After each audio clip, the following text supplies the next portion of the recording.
Good morning बच्चों। सबसे पहले बेस्ट ऑफ लक आपके आज के परीक्षा के लिए। 2 बजे से आज आपका परीक्षा है बोर्ड का, क्लास 10th। ठीक है। कुछ बच्चों को समस्या है कि एरे में कोई दिक्कत है ना, कुछ बच्चे एरे नहीं समझ पा रहे हैं। तो ऐसे बच्चों के लिए एक वीडियो मैं डाल दे रहा हूँ जिनको एरे नहीं समझ में आया है। ठीक है। और जैसे कुछ और भी टॉपिक है उसके बारे में वीडियो डाल दे रहा हूँ। अभी आपके पास टाइम है, 7:45 बज रहे हैं। ठीक है। तो 2 बजे से आपका पेपर है, तो आपके पास 3-4 घंटे हैं, पढ़ सकते हैं। ठीक है। रिवीजन कर सकते हैं अच्छे से। तो देखो एरे क्या होता है, जैसा कि हमने आपको बताया, array is a group of similar type of data item. ठीक है। एरे क्या होता है, सिमिलर टाइप के डेटा आइटम का एक ग्रुप होता है ना, एक कलेक्शन होता है। Array is the collection of similar type of data item, मतलब एक ही तरह के डाटा का कलेक्शन जो बनाते हैं उसी को हम लोग एरे कहते हैं। देखो यहाँ पे लिखा हुआ है, जैसे कि है ना, यहाँ पे लिखा हुआ है एक ही जैसे डेटा का, एक ही जैसे डाटा के समूह को एरे कहते हैं, जो कंप्यूटर की मेमोरी में क्रमबद्ध मेमोरी लोकेशन में संग्रहित करते हैं। ठीक है ना। इसको थोड़ा सा अब लिखना भी ज़रूरी है। ठीक है। तो यहाँ पे देखो लिखा हुआ है कि एक जैसे डाटा के समूह को एरे कहते हैं, जो कंप्यूटर मेमोरी में क्रमबद्ध मेमोरी लोकेशन में संग्रहित रहते हैं। मतलब क्रमबद्ध मतलब एक के बाद एक, है ना, क्रमबद्ध मतलब एक के बाद एक मेमोरी लोकेशन में संग्रहित रहते हैं। ठीक है। यह एक प्रकार का डेटा स्ट्रक्चर होता है। ठीक है। ये क्या होता है, एक प्रकार का डेटा स्ट्रक्चर होता है। ठीक है। तो अभी समझ में आ गई होगी चीज़ें। ठीक। एरे क्या है, एक ही तरह के डेटा आइटम का समूह होता है। ठीक है। जो कंप्यूटर में मेमोरी की, जो कंप्यूटर की मेमोरी में क्रमबद्ध मतलब एक के बाद एक। ठीक है। जैसे एक नंबर आया, फिर 2 नंबर, फिर 3 नंबर। ठीक है। क्रमबद्ध तरीके से मेमोरी लोकेशन में संग्रहित रहते हैं। यह एक प्रकार का डेटा स्ट्रक्चर होता है। ठीक है। एक प्रकार का डेटा स्ट्रक्चर होता है जिसमें रखे डाटा के साथ बहुत आसानी से कार्य किया जा सकता है। एरे को सबस्क्रिप्ट वेरिएबल भी कहते हैं। ठीक है। अब सबस्क्रिप्ट क्यों कहते हैं वो देख लेंगे। यहाँ पे देखो, यहाँ पर एक एग्जाम्पल है। एग्जाम्पल है जहाँ पे एक डेटा टाइप बनाया गया INT नाम का, एक एरे वेरिएबल बनाया गया है रोल नंबर नाम का, और उसका ये जो 50 लिखा है इसी को बोलते हैं हम लोग सबस्क्रिप्ट। सबस्क्रिप्ट मतलब एरे की साइज, सबस्क्रिप्ट मतलब एरे की साइज। ठीक है ना। आगे हम देखते हैं। एक एरे एक डेराइव डेटा टाइप है जिसमें हर एलिमेंट या कहे वेरिएबल का अलग अलग नाम नहीं होता, बल्कि इस ग्रुप को ही एक नाम दे दिया जाता है और उसी से यह एक्सेसिबिलिटी होता है। ठीक है ना। मतलब समझो, इसमें क्या होता है कि यहाँ पे देखो नीचे, कि इसमें जितने भी हम वेरिएबल बना रहे हैं इन सबको अलग अलग नाम नहीं दिए गए हैं, बल्कि इनको एक ही नाम दिया गया। जैसे यहाँ पे देखो, इस क्वेश्चन में यहाँ पे, ठीक है ना, यहाँ पे देखो ये num0, num1, num2, num3, num4, num5, num6, ये सब वेरिएबल है। ठीक है ना। लेकिन इनका देखो यहाँ पे मेथड में देखो INT num नाम से इसको हम लोगों ने आइडेंटिफाई कर दिया है, डिक्लेयर कर दिया है। ठीक है ना। INT num नाम से इसको डिक्लेयर किया गया है। ठीक। और इसका जो सबस्क्रिप्ट है उसको 10 कर दिया गया है, तो ये 10 वेरिएबल को होल्ड कर रहा है। सभी वेरिएबल का अलग अलग नाम देने की हमें यहाँ ज़रूरत नहीं पड़ती है। ठीक है। आगे चलते हैं हम लोग। एरे कितने प्रकार के होते हैं, तो एरे जनरली 2 प्रकार के होते हैं, 1 डायमेंशनल एरे और 2 डायमेंशनल एरे। ठीक। और 3 डायमेंशनल एरे।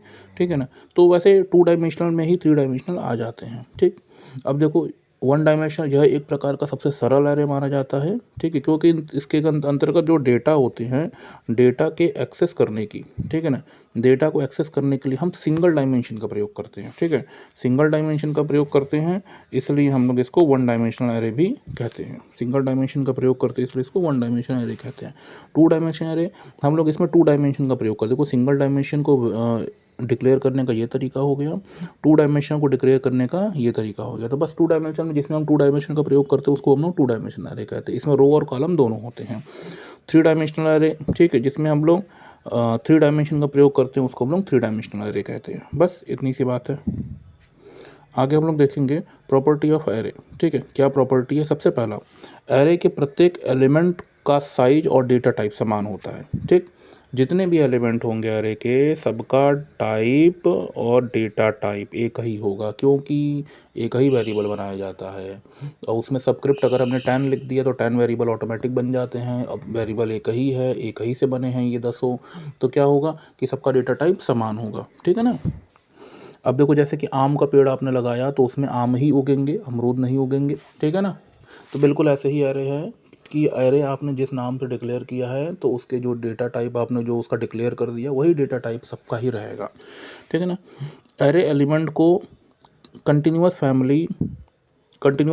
फैशन में मेमोरी मिलती है, मतलब एक के बाद एक, ठीक है। इसमें इंडेक्स होता है, ठीक है। हम एरे को एक के हर एक एलिमेंट को उसके इंडेक्स नंबर के द्वारा एक्सेस कर सकते हैं। जितने भी एलिमेंट होंगे हम उसको उसके इंडेक्स नंबर के द्वारा हम लोग एक्सेस कर सकते हैं।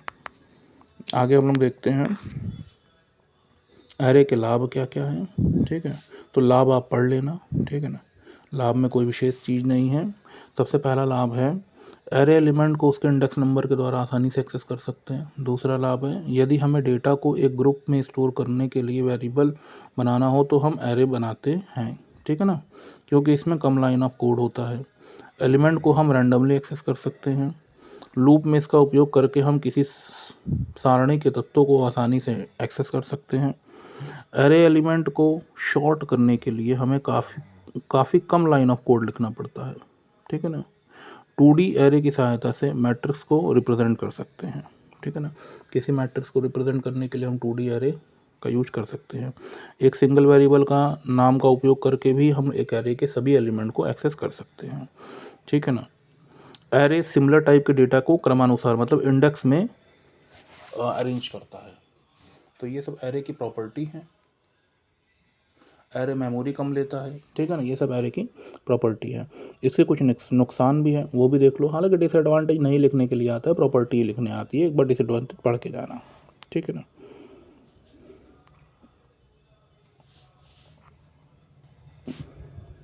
एरे में बस इतना ही इंपॉर्टेंट है। इसके बाद आता है सर्चिंग, ठीक है ना। सर्चिंग इंपॉर्टेंट है, तो सर्चिंग देख लेना। एक बार डिसएडवांटेज ऑफ एरे देख लेना। वैसे नहीं पूछेगा, कन्फर्म है कि नहीं पूछेगा, लेकिन एडवांटेज पूछेगा, है ना।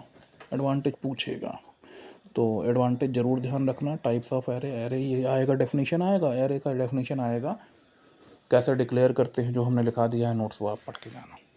सर्चिंग देख लो। सर्चिंग में हम लोग देखेंगे सर्चिंग क्या होता है कि डेटा स्ट्रक्चर में सर्चिंग वह प्रक्रिया है जिसमें आप किसी भी एलिमेंट को लिस्ट में हम लोग खोज सकते हैं। जैसे एक लिस्ट हो, है ना, लंबी सी लिस्ट हो 100 एलिमेंट की, उसमें या फिर बच्चों का नाम हो, 100 बच्चों का नाम लिखा हो, उसमें से हमें किसी एक बच्चे का नाम सर्च करना हो तो हम जैसे सर्च करेंगे, ठीक है। कंप्यूटर कैसे उस चीज़ को सर्च करेगा उसी का हम लोग इसमें अध्ययन करते हैं। सर्चिंग का मतलब किसी दिए गए लिस्ट में से किसी भी एक एलिमेंट को सर्च करना, खोजना, ठीक है। तो टाइप्स ऑफ सर्चिंग, एक लीनियर सर्च है, एक बाइनरी सर्च है। दो प्रकार की सर्चिंग हुई, एक लीनियर और एक बाइनरी, ठीक है ना। लीनियर सर्च के बारे में भी हम जानेंगे और बाइनरी सर्च के बारे में भी हम जानेंगे, ठीक है। तो आगे देखते हैं उसमें। तो यहाँ पे हम लोग देखेंगे लीनियर सर्च के बारे में। देखो, इस सर्चिंग तकनीक में दिए गए डेटा एलिमेंट को तब तक एक एक करके लिस्ट के प्रत्येक एलिमेंट के साथ कंपेयर किया जाता है जब तक ये एलिमेंट मिल ना जाए। लीनियर सर्च में हम लोग क्या करते हैं, इसको हम लोग सीक्वेंशियल सर्च भी कहते हैं, लीनियर सर्च को। इस सर्चिंग में हम लोग दिए गए एलिमेंट को, ठीक है, तब तक हम लोग लिस्ट के पूरे एलिमेंट से कंपेयर करते हैं जब तक कि हमें वो एलिमेंट मिल ना जाए, ठीक है। तो जैसे यहाँ पे देखो, अब इसको पूरा पढ़ लेना, ये पूरा पढ़ लेना, ठीक है। इसमें काफ़ी कहानी लिखी है और इसकी कॉम्प्लेक्सिटी भी पूछता है, केस कॉम्प्लेक्सिटी क्या है, तो ON है इसकी केस कॉम्प्लेक्सिटी, कई बार आता है। अब देखो लीनियर सर्च में क्या है, जैसे यहाँ पे देखो एक ये दिया हुआ है, ठीक है ना, जिसमें 21, 70, 15, 30, 56, 78, 80 ये एलिमेंट है। तो अब हमें क्या करना है, इसमें से हमें एक एलिमेंट को पता करना है, ठीक है। वो एलिमेंट है 30, वो एलिमेंट क्या है 30, ठीक है ना। तो अब देखो सबसे पहले हम क्या करेंगे, हाँ, इसमें हम लोग को 30 को खोजना है। तो 30 को क्या करेंगे, सबसे पहले एक 21 के साथ हम लोग इसको मैच करेंगे, ठीक। 21 और 30 मैच नहीं हुआ, ठीक, तो इसलिए छोड़ देंगे। अब अगले स्टेप में हम लोग 30 को 70 से मैच करेंगे, तब भी मैच नहीं हुआ। छोड़ देंगे, आगे बढ़ेंगे, फिर 15 को मैच करेंगे तब भी मैच नहीं हुआ, आगे बढ़ेंगे। अब 30 से 30 को मैच किया, मैच हो गया, यहीं पे आके रुक जाएंगे, यहीं पे हमारी सर्चिंग कंप्लीट हो गई, यहीं पे हमारी सर्चिंग कंप्लीट हो गई, ठीक है ना। आगे हम लोग देखेंगे बाइनरी सर्च। तो लीनियर सर्च हम समझ गए, बहुत सिंपल था। बाइनरी सर्च जब कोई बड़ा डेटा स्ट्रक्चर होता है ना, जैसे कि कोई बहुत बड़ी लिस्ट है, तो हम लोग लीनियर सर्च में से अगर उसे करेंगे तो बहुत ज़्यादा समय लग जाता है। इसलिए हम लोग लीनियर सर्चिंग की कमी को दूर करने के लिए बाइनरी सर्च को विकसित किया गया। बाइनरी सर्च में की केस कॉम्प्लेक्सिटी कम होती है, ठीक है ना, उसकी टाइम कॉम्प्लेक्सिटी भी कम होती है, बाइनरी सर्च में समय कम लगता है, ठीक है ना। इसलिए हम लोग बाइनरी सर्च को फॉलो करते हैं, ठीक। आगे देखते हैं हम लोग, जैसे यहाँ पे एक लिस्ट दिया है, इस लिस्ट के माध्यम से हम लोग समझेंगे। यहाँ पे एक लिस्ट दिया गया है और इस लिस्ट में हमको 5 को सर्च करना है कि 5 कहाँ पे है, ठीक। तो देखो हम लोग सबसे पहले क्या करेंगे, सबसे पहले हम क्या करेंगे, दिए गए एलिमेंट की तुलना मिडल एलिमेंट से करते हैं। तो बीच वाला एलिमेंट क्या है, 17, बीच वाला एलिमेंट क्या है, 17 है, ठीक है ना। तो 17 से हम 5 की तुलना करेंगे, ठीक। तो क्या हुआ, 5 17 से छोटा है, ठीक है। तो हम लोग क्या करेंगे, अब इसको 2 भाग में डिवाइड कर देंगे, एक लेफ़्ट और एक राइट। 17 से तो मैच हुआ नहीं 5, ठीक। तो अब एक लिस्ट हमारे पास ये लेफ़्ट वाली बची, एक राइट वाली बच गई, ठीक। तो सबसे पहले अब लेफ़्ट वाली लिस्ट से हम लोग सर इसको मैच करेंगे। तो सबसे पहले हमने 3 से मैच किया, नहीं मैच हुआ, फिर हमने अगले में ऐसे किया, 5 से किया, तो 5 से 5 मैच हो गया और यहीं पर हम रुक जाएंगे, ठीक। तो ये तरीका है इसका, बिल्कुल सिंपल है ये, ठीक है ना। अब ये पूरा जो जो भी प्रोसेस है, ये पूरा प्रोसेस अपना पढ़ लेना, ठीक है। Classification of sorting, advantage of, ये सब एडवांटेज देख लेना, टाइप्स ऑफ सॉर्टिंग, ठीक है ना। सर्चिंग बता दिया, अब सॉर्टिंग देख लो। सॉर्टिंग में क्या होता है, अरेंज करना, ठीक है ना। सर्चिंग में क्या होता है, किसी एलिमेंट को हम लोग सर्च करते हैं, और सॉर्टिंग में क्या होता है, उसको अरेंज करते हैं, या तो बढ़ते क्रम में या तो घटते क्रम में, आरोही या अवरोही में, ठीक है ना। तो ये हो गया। तो इसमें भी हम लोग को सॉर्टिंग में भी देखो 2 प्रकार के होते हैं सॉर्टिंग, एक इंटरनल सॉर्टिंग और एक एक्सटर्नल सॉर्टिंग। 2 प्रकार की सॉर्टिंग होती है, एक इंटरनल और एक एक्सटर्नल, ठीक है ना। तो इंटरनल सॉर्टिंग में कितने प्रकार के, insertion sort, quick sort, heap, selection, ठीक है ना। तो ये हो गए आपके। और एक्सटर्नल में आते हैं, एक बबल सॉर्ट है, ठीक है ना। तो अब हम लोग देखते हैं कि सॉर्टिंग में सिलेक्शन सॉर्ट एक एक यही आएगा, सिलेक्शन सॉर्ट ही आता है, और एक बबल सॉर्ट आता है। 2 ही सॉर्टिंग आती है, सिलेक्शन सॉर्ट और बबल सॉर्ट, ठीक है।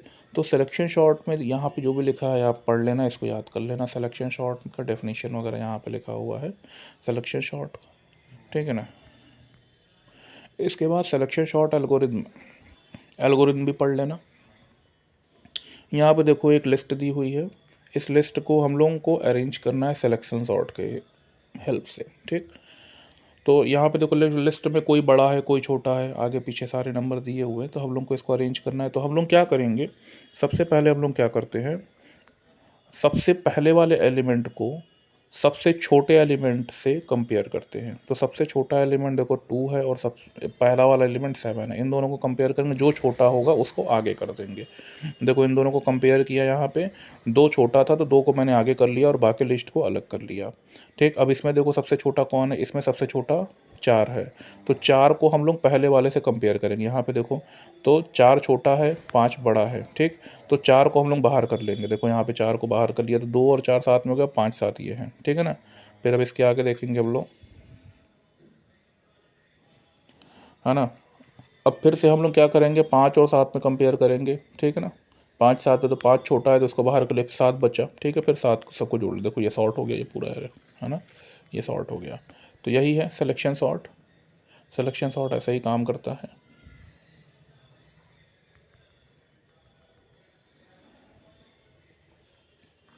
आगे हम लोग देखेंगे, ये भी देखो एक सिलेक्शन सॉर्ट का एग्जांपल है, लेकिन जो एग्जांपल हमने छोटा वाला आपको दिया है बस वही याद रखना, ठीक है ना। इसके बाद मर्ज शॉर्ट है, ये सब की ज़रूरत नहीं, मर्ज शॉर्ट भी जान लो, मैं बता देता हूँ मर्ज शॉर्ट क्या होता है, ठीक है ना। ऐसे सिलेबस में नहीं है लेकिन जान लो, ठीक है। अब देखो मर्ज शॉर्ट में क्या है, देखो ये एक लिस्ट दी हुई है, ठीक। लिस्ट में क्या करते हैं, ठीक है, कि सबसे पहले हम लोग क्या करते हैं, लिस्ट को दो भाग में डिवाइड कर लेते हैं बीच से, ठीक है ना। बीच से देखो इतनी लिस्ट को अलग डिवाइड किया, इतनी लिस्ट को अलग डिवाइड किया, ठीक, लेफ़्ट और राइट में, ठीक।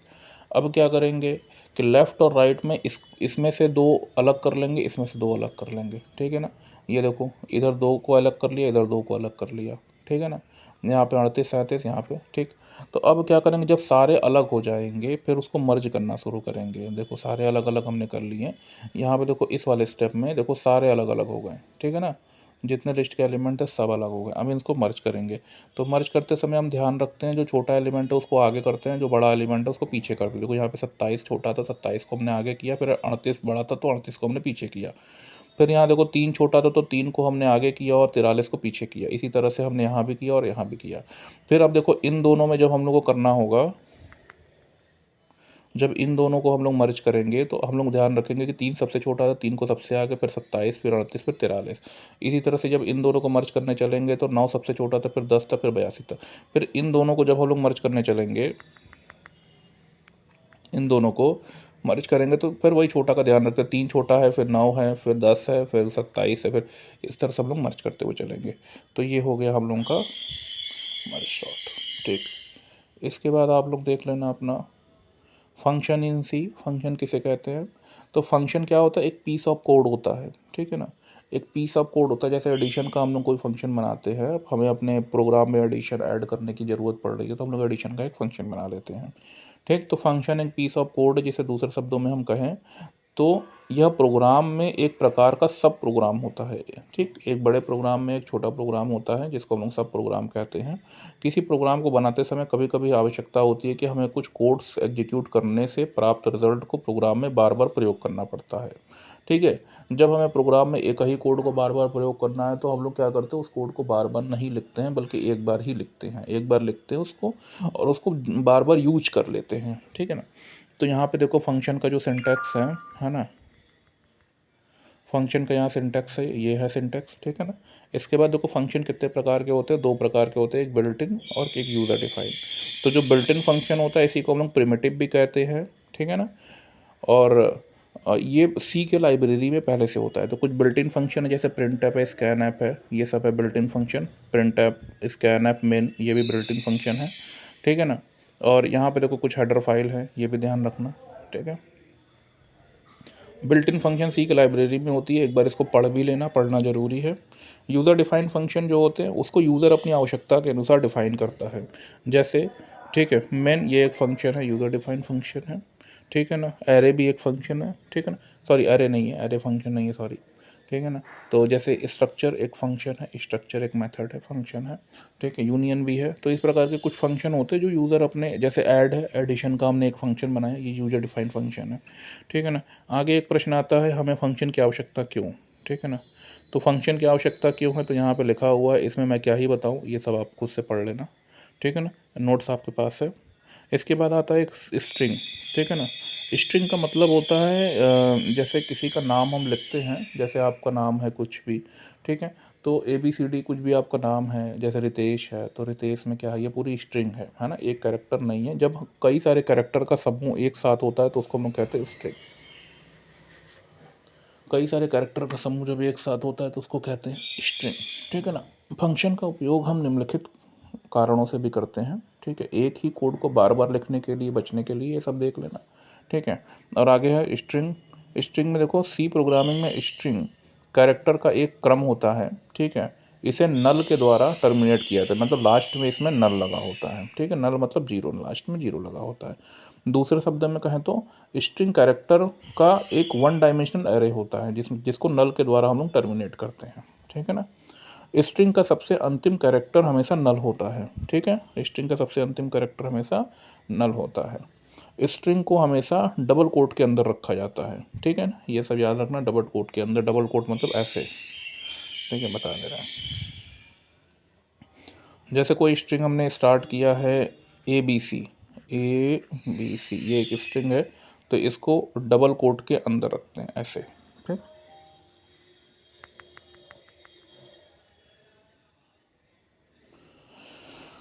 ठीक है, तो आगे हम लोग देखते हैं स्ट्रिंग को कैसे डिक्लेयर करते हैं, तो यहाँ पे दिया हुआ स्ट्रिंग को डिक्लेयर करने का जो तरीका होता है, ठीक है, यहाँ पे देखो ये स्ट्रिंग को डिक्लेयर करने के कुछ तरीके हैं, इनको देख लेना अच्छे से, ठीक है ना।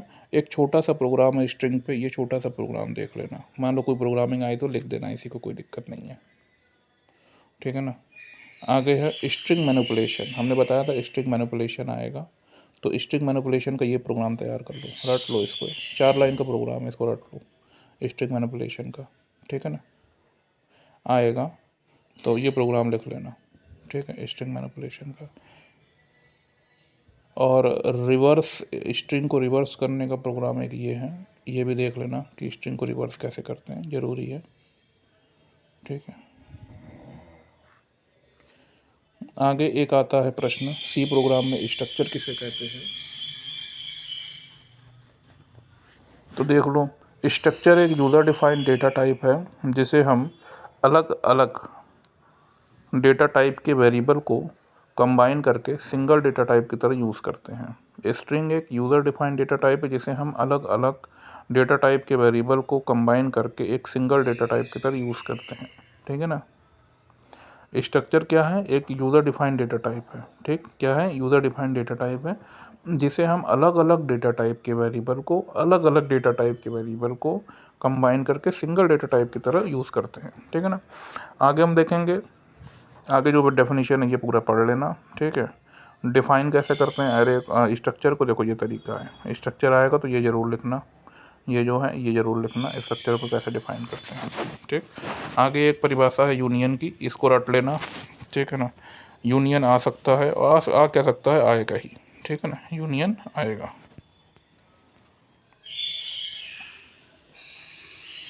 यूनियन को कैसे डिस्क्राइब करते हैं, ये देखो यहाँ पे दिया हुआ है, ठीक है। स्ट्रक्चर और यूनियन में क्या डिफरेंस है, ये आएगा, इंपॉर्टेंट क्वेश्चन है, ठीक है।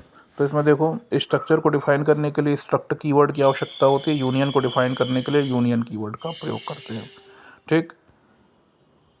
अब स्ट्रक्चर में प्रत्येक मेंबर को एक यूनिक मेमोरी दी जाती है और यूनियन में, ठीक है, सभी मेंबर की एक ही मेमोरी होती है, इसमें यूनिक होती है, अलग अलग होती है, इसमें एक ही मेमोरी होती है, ठीक है ना। स्ट्रक्चर में यदि किसी एक डाटा मेंबर की वैल्यू को चेंज कर भी दिया जाए तो उस पर, उसके डेटा मेंबर पर कोई प्रभाव नहीं पड़ता, लेकिन यूनियन में अगर एक डेटा मेंबर की वैल्यू को बदल दिया जाए तो दूसरे मेंबर की वैल्यू भी चेंज हो जाती है, ठीक है। मतलब स्ट्रक्चर में कोई एक वैल्यू बदलेंगे तो यूनियन स्ट्रक्चर में एक वैल्यू बदलेंगे तो कोई फ़र्क नहीं पड़ेगा, लेकिन यूनियन में एक वैल्यू को भी बदलेंगे तो फ़र्क पड़ेगा, ठीक। आगे हम देखेंगे, स्ट्रक्चर में इसमें एक समय में ज़्यादा मेंबर को एक्सेस किया जा सकता है, लेकिन यूनियन में एक समय में एक ही मेंबर को एक्सेस करते हैं। स्ट्रक्चर फ्लेक्सिबल एरे है, ठीक, और यूनियन फ्लेक्सिबल एरे नहीं है, ठीक। तो ये डेफिनेशन है, तो ये इम्पोर्टेंट भी है, आप इसको देख लेना, आएगा, ठीक। इसी के साथ ये स्ट्रक्चर वाला चैप्टर ख़त्म होता है, एरे, स्ट्रक्चर, स्ट्रिंग, ठीक है ना। आप लोग इसको ध्यान से पढ़ लेना, इस नोट्स दिया हुआ है, जो नोट्स दिया है उसमें से ही आएगा, ठीक है ना। कोशिश करना कि ज़्यादा से ज़्यादा आप लिखो।